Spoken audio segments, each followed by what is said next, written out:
আসসালামু আলাইকুম। আমি আমার দুপুরের রান্নার আয়োজন নিয়ে চলে আসলাম। তো আজকে আমি কী রান্না করব দেখাচ্ছি। আজকে আমি রান্না করব মাছ তরকারি, রুই মাছ আমি ভেজে রাখলাম। রুই মাছ আমি রান্না করব হচ্ছে ফুলকপি, সিম আর মূলা দিয়ে। আর ভাজির জন্য আমি বাঁধাকপি কুচিয়ে রাখছি, বাঁধাকপি ভাজি করব।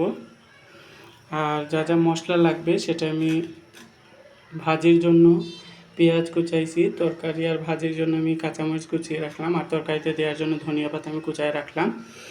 আর এইদিকে আছে হচ্ছে আদা রসুন বাটা, পেঁয়াজ বাটা, এটা তরকারির জন্য। আর এখানে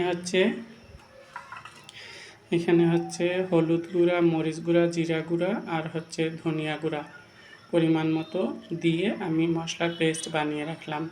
তো একটু পরে হচ্ছে আমি রান্না শুরু করব। আমি পুরো রান্নার ভিডিওটা আপনাদের সাথে শেয়ার করব, ঠিক আছে? আল্লাহ হাফেজ। রান্না নিয়ে এখন আমি রান্নাটা করব, কীভাবে করি আপনারা দেখেন। যে প্রথমে আমি তেলটা গরম দিয়ে দিছি, এখন আমি পেঁয়াজ আর আদা রসুন বাটা একসাথে দিয়ে দিব।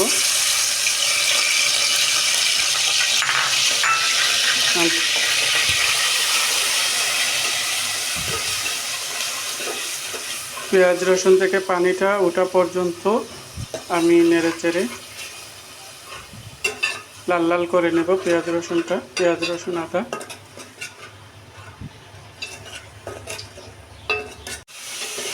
এদিকে হচ্ছে পেঁয়াজ আদা রসুন থেকে পানি শুকিয়ে গেছে, এখন তেলটা ছেড়ে দিচ্ছে। এখন আমি মশলার পেস্টটা দিয়ে দিব। মশলার পেস্টটা দিয়ে দিলাম।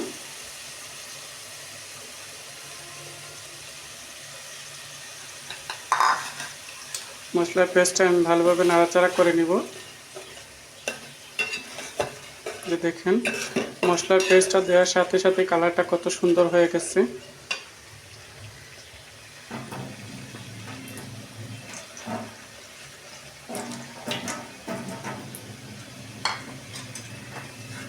এবার আমি 1 মিনিটের মতো করে নাড়াচাড়া করে নিব। মশলার পানিটা শুকিয়ে গেলে তেল ছেড়ে দিলে ততক্ষণ পর্যন্ত আমি আমার মশলা থেকে তেল ছেড়ে দিছে। এখন আমি একটু পানি দিয়ে দিব। মশলা মাখানো বাটিটা ধুয়ে আমি পানি দিয়ে দিলাম। এই পানিতে হচ্ছে মশলা কষানো হয়ে যাবে। মশলা কষানোর পরে যখন তেলটা ছেড়ে দিবে তখন আমি সবজিটা অ্যাড করে দিব।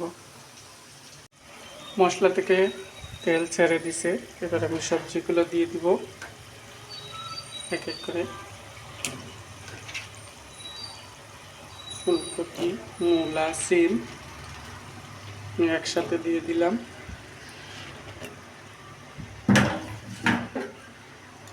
দিয়ে আমি একটু নাড়াচাড়া করে সবজিতে মশলা লাগার জন্য ঢাকা দিয়ে দেব। আমি এখন কোনো পানি ইউজ করব না, কারণ মূলা থেকে প্রচুর পানি বের হবে, সবজি থেকে এমনি পানি বের হবে। এই পানিটা শুকিয়ে গেলে আমি সিদ্ধ হওয়ার জন্য হালকা একটু পানি অ্যাড করব।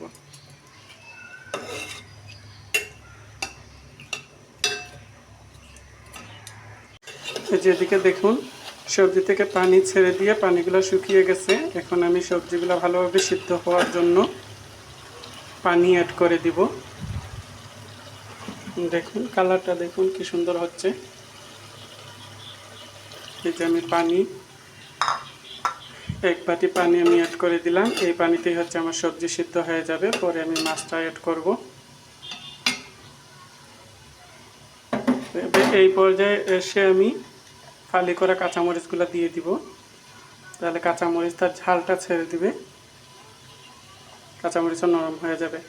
আর আমি যখন মশলার পেস্টটা করছিলাম তখন আমি পরিমাণ মতো লবণ দিয়ে রাখছিলাম।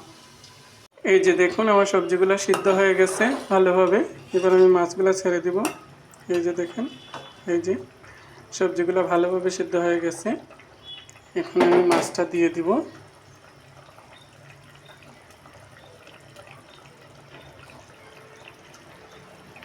মাছটা দিয়ে আমি অল্প কিছুক্ষণ ঢেকে রাখবো, যাতে মাছটার ভিতরে ঝোল ঢুকে পড়ে এবং মাছটা নরম হয়ে যায়। মোটামুটি শেষের দিকে এখন আমি উপর দিয়ে ধনিয়া পাতা ছিটিয়ে 2 মিনিট ঢাকা দিয়ে রেখে নামিয়ে ফেলবো। ধনিয়া পাতাটা কুচি করে আমি আগেই রেখেছিলাম, সেটা তো আপনারা দেখেছেন। তো এখন হচ্ছে আমি সেটা দিয়ে 2 মিনিটের মতো ঢাকা দিয়ে রেখে দিব।